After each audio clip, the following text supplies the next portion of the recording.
What have you found makes Solace such a unique place to work? So Solace was actually my first, full-time home health gig, and I really enjoy working for Solace. I think that one of the big things with Solace is that because you work with families in different communities and you work with families in the home, I think that that's the ultimate embodiment of what it means to be an occupational therapist. You're seeing the child in their natural environment, you're working with the family with resources that they already have on hand in the home, maybe make a couple of little recommendations here and there, but it really challenges you to think, how can this family function in the environment that they have without the vacuum of something like a clinic or a hospital setting? It really challenges me in particular to look at what kind of resources they have available in their community, what kind of circumstances is the family in, what are some specific resources I can find to directly benefit the child and the family. And going off of that, here in Solace, we have our monthly clinical team meetings, and once every year we have at least one community service project to introduce families to a particular resource or provide a service for our family. And so I lead one of these groups, and last year our community service project was at the Central Rec Center in Aurora. And so it was a nice way to, get families in contact with each other. Mm-hmm. It was a nice way to introduce an accessible and inexpensive resource for the family. And so it was, it went really well. Yeah, I think the community outreach projects that all of those clinical teams do, like you mentioned, is definitely one piece that makes Solace unique. And it's great that it provides our families an opportunity to meet and get to know other people that may be going through similar things. Yeah, absolutely. But outside of that, I think that the flexibility in scheduling at Solace has really helped me quite a lot. I'm a new dad. I have a 2-year-old and actually expecting another one next week. So, I normally start my days around 10. I get to take my child to daycare, and I get to have that time in the evening to be able to hang out with my daughter and really be present for those little moments as well. Which is great. Yeah, definitely having that work-life balance. Absolutely. Is nice. Yeah. With that, we have several new grads and new clinicians that are going to be joining us with Solace. So what are 3 tips that you would have for a new clinician starting in home health? Okay, well. A daunting task. Yeah, where to begin? Just 3, really?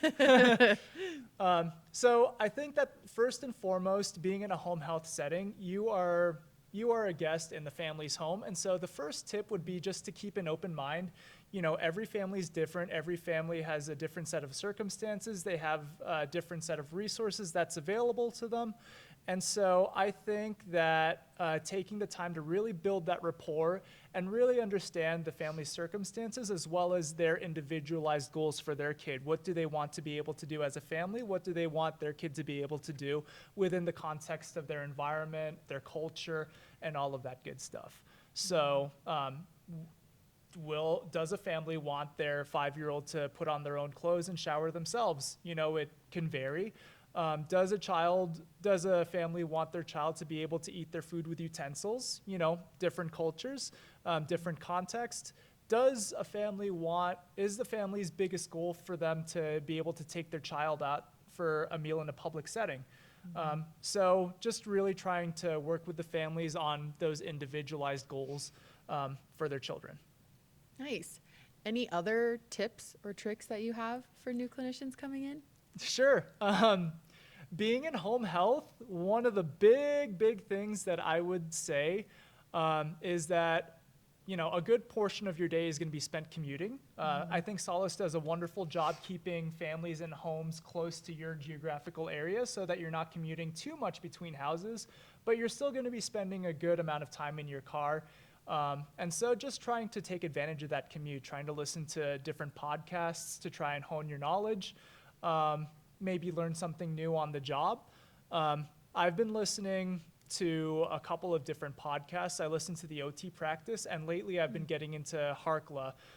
They're a series of 10-minute videos on YouTube that really talk about different sensory strategies. And because you work with such a diversified caseload, it's just really nice to be able to learn something new as you're seeing your next client. Yeah, that's great. I think all good tips for new clinicians coming into Solace to take and use as they start their journey with us. Absolutely. With my last tip, I'd probably say that, being a home health clinician, the vast majority of the time you're going to be spending by yourself. So at times it could feel like an island, but with our monthly team meetings, with our social events, with our community outreach events, with all these opportunities that we have to meet other clinicians, I would probably recommend to really build on those connections.